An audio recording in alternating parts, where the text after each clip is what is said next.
Friends, ನೀವು ಯಾವತ್ತಾದರೂ ಒಂದು ಅಸ್ಥಿಪಂಜರದ ಕೆರೆಯನ್ನು ನೋಡಿದ್ದೀರಾ? ಹೌದು, ರೂಪಕುಂಡ ಅಸ್ಥಿಪಂಜರದ ಕೆರೆ ಅಥವಾ ಸ್ಕೆಲಿಟನ್ ರಿವರ್ ಎಂದು ಪ್ರಸಿದ್ಧವಿರುವುದು. ಈ ಕೆರೆಯು ಉತ್ತರಾಖಂಡದ ಚಮೋಲಿ ಜಿಲ್ಲೆಯಲ್ಲಿದೆ. ಇದು ಕಲ್ಲುಗಳಿಂದ ಸುತ್ತುವರೆದಿದ್ದು ಚಳಿಗಾಲದಲ್ಲಿ ಮಂಜಾಗಿ ಬಿಡುತ್ತದೆ. ಇದೆಲ್ಲ ಎಲ್ಲಾ ಕೆರೆಗಳಲ್ಲೂ ಕಾಣಬರುತ್ತದೆ. ಆದರೆ ಈ ಕೆರೆಯ ಸ್ಪೆಷಾಲಿಟಿ ಏನೆಂದರೆ ಇಲ್ಲಿ ಅಸ್ಥಿಪಂಜರಗಳು ಕಾಣಬರುತ್ತದೆ, ಅಂದರೆ ಸ್ಕೆಲಿಟನ್ಸ್ ಕಾಣಿಸುತ್ತದೆ.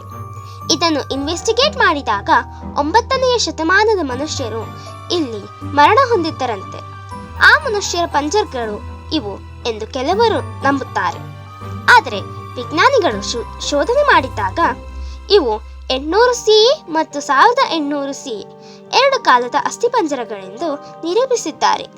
ಮತ್ತೆ 1942ರಲ್ಲಿ ಫಾರೆಸ್ಟ್ ರೇಂಜರ್ ಹರಿಕೃಷ್ಣ ಮಧ್ವಾದ್ ಅವರಿಗೆ ಸ್ಕೆಲಿಟನ್ಸ್ ಸಿಗುತ್ತವೆ. ಬ್ರಿಟಿಷರು ಇವನ್ನು ಜಪಾನದ ಪಂಜರಗಳು ಎಂದು ಇನ್ವೆಸ್ಟಿಗೇಟ್ ಮಾಡಿದಾಗ ಅದಾದ ಮೇಲೆ ತಿಳಿಯುತ್ತದೆ ಇವು ಅದಕ್ಕಿಂತ ಹಳೆಯ ರಾಶಿ ಎಂದು.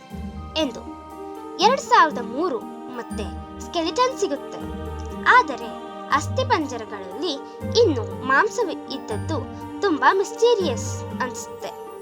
ಈಗ ಅಲ್ಲಿನ ಗವರ್ಮೆಂಟ್ ಆ ಜಾಗವನ್ನು ಸುರಕ್ಷಿತ ಇಕೋ ಟೂರಿಸಂ ಸ್ಪಾಟ್ ಮಾಡಿದ್ದಾರೆ.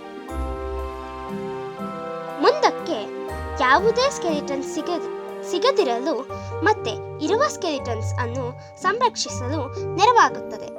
ಇಂಥದ್ದೇ ಇಂಟ್ರೆಸ್ಟಿಂಗ್ ಫ್ಯಾಕ್ಟ್ಸ್ ಬೇಕಂದ್ರೆ ನಮ್ಮ ಚಾನೆಲ್ಗೆ ಸಬ್ಸ್ಕ್ರೈಬ್ ಮಾಡಿ, ಲೈಕ್ ಮಾಡಿ, ಫಾಲೋ ಮಾಡಿ.